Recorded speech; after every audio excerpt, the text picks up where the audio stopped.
Hello, this is Garrett Eckert with Simple Ministries. Please visit the website at simpleministries.org.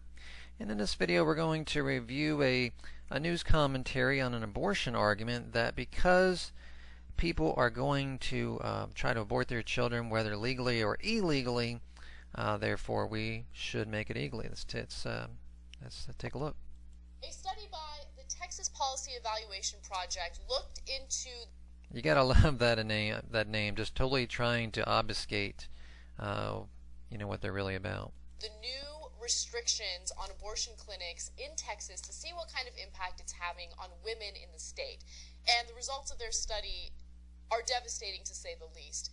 Right now they're estimating that at least 100,000 women in Texas have somehow attempted to self-induce an abortion. Now, one of the reasons why that happens is because right now in the huge state of Texas, there are only about 9 abortion clinics open. I'm sorry, there are 17 abortion clinics open. If the Supreme Court rules that their recent restrictions on these abortion clinics are constitutional or legal, then there will only be 9 abortion clinics in the state. Now, people have to drive about an average of 111 miles in order to get to the nearest abortion clinic in the state of Texas, which can kind of explain to you why women would take it upon themselves to self-induce, okay? It takes considerable resources in order to get to these clinics. It's expensive. And it's expensive, exactly. And that makes no sense. Because just to get a dog, and my neighbors as well.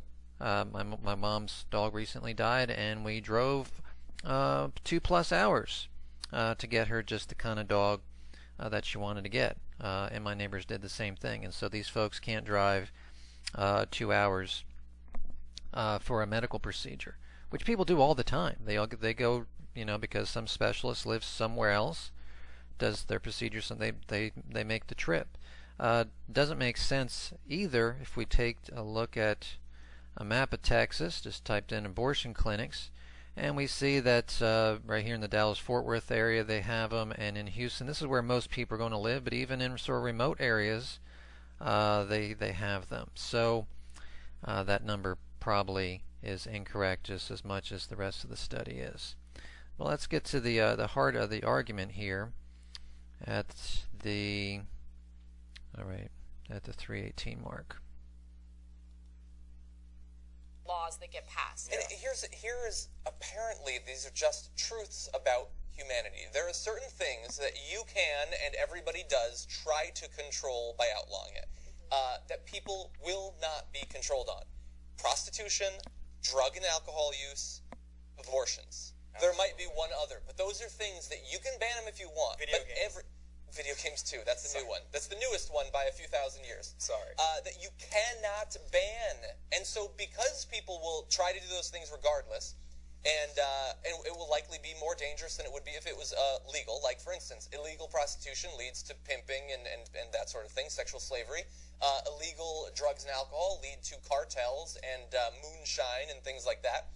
You make these things illegal, you make them more dangerous. So instead, you just need to pass laws that help to control them, to regulate them, because you know that regardless of whether they're legally available, they are available and they will be used. Absolutely. So there is the bankrupt moral argument, and he even extends it beyond abortion here, that if people are going to do it, then just regulate it. Don't try to keep people from doing drugs. Just let them destroy their lives.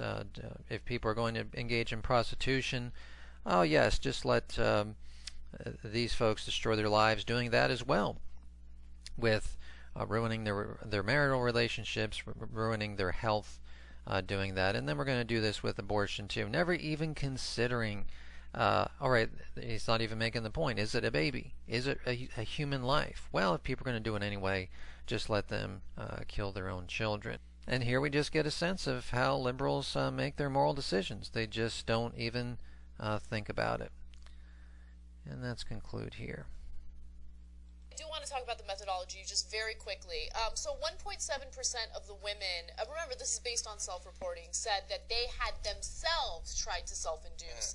4.1% said that their friend did it or they heard of someone who had done it, Yeah. right? So right there, the methodology is a little shaky, and I think that's the reason why there's a huge disparity between the two numbers that this organization has given us, between 100,000 to, I think, 240,000 women in the state of Texas have tried to self-induce. Huge disparity there, but it's important to mention the flaws in the methodology. And tragic either way. Tragic either way, exactly.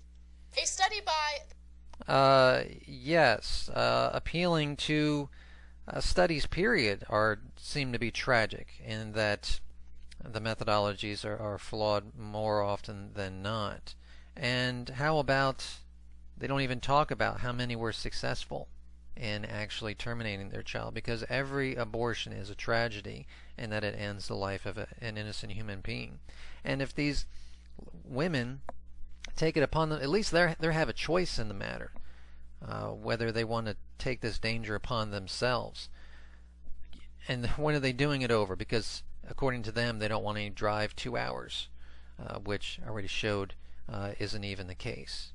But if that's what they choose to do, that's their choice. But what about the choice for the child, giving them a chance to live? And the morality of this isn't even considered. And this is the bankruptcy of the pro-abortion position. Thank you for watching. Again, visit the website, simpleministries.org.